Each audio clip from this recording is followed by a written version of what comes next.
Let me show in a parable to what extent our nature is enlightened or unenlightened.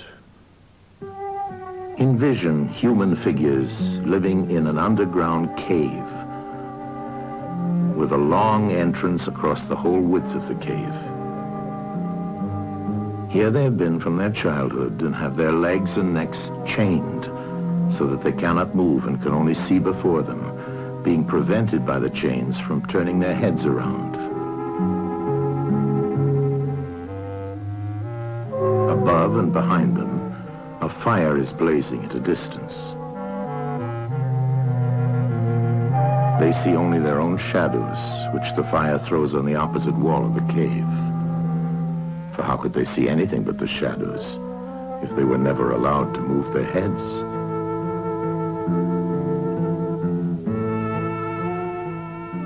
Between the fire and the prisoners, there is a raised way and a low wall built along the way like the screen which puppet players have in front of them, over which they show the puppets. Do you see men passing along the wall, carrying all sorts of articles which they hold projected above the wall? Statues of men and animals made of wood and stone and various materials? Of the objects which are being carried in like manner, they would only see the shadows. And if they were able to converse with one another, would they not suppose that they were naming what was actually before them?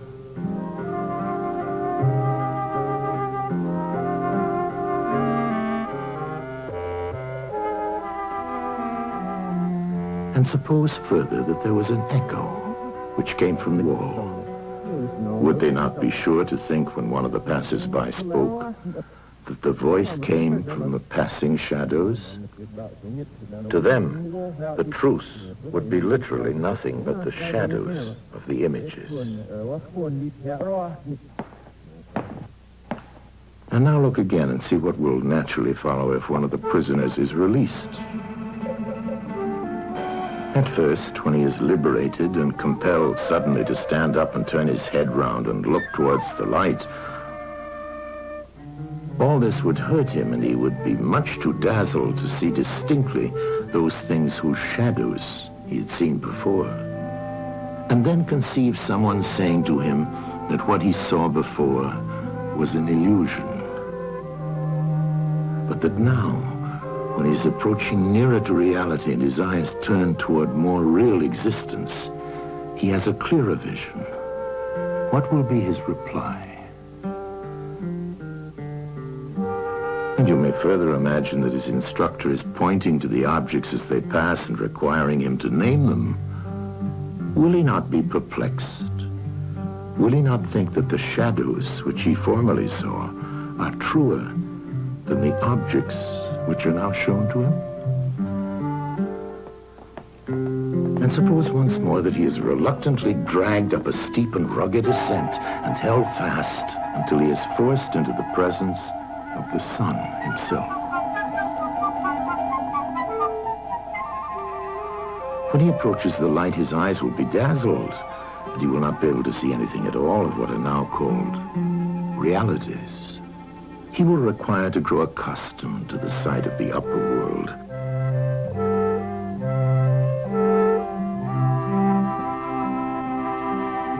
And first he will see the shadows best. Next, the reflections of objects in the water, and then the objects themselves. Then he will gaze upon the stars and the spangled heavens, and the light of the moon. He will see the sky and the stars by night. Last of all, he will be able to see the sun, and not mere reflections of it in the water, but he will see the sun in its own proper place, and not in another. And he will contemplate the sun as it is. Will he not then proceed to argue that it is the sun who gives the season and the years, and is the guardian of all that is in the visible world, and in a certain way the cause of all things which his fellows had been accustomed to behold?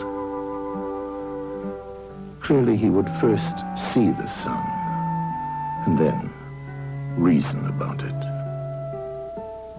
And when he remembered his old habitation and what was the wisdom of the cave and his fellow prisoners, do you not suppose that he would bless himself for the change and pity them?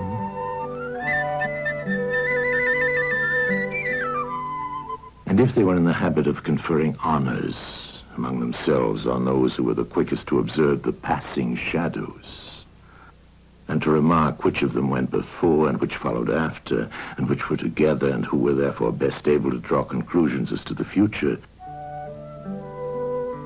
do you think that he would care for such honors and glories, or envy the possessors of them? Would he not say with Homer, "Better to be the poor servant of a poor master,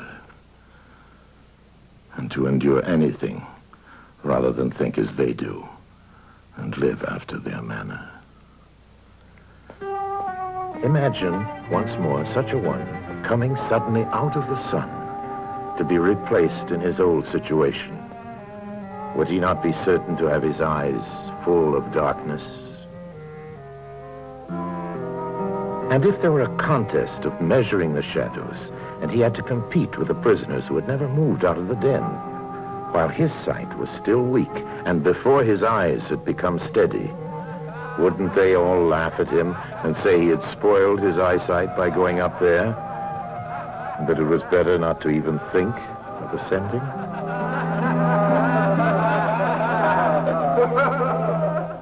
And if anyone tried to release another and lead him up to the light, let them only catch the offender,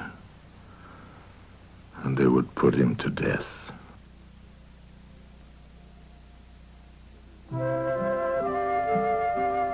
It is the task of the enlightened not only to ascend to learning and to see the good, but to be willing to descend again to those prisoners and to share their troubles and their honors, whether they are worth having or not. And this they must do, even with the prospect of death. They shall give of their help to one another, wherever each class is able to help the community.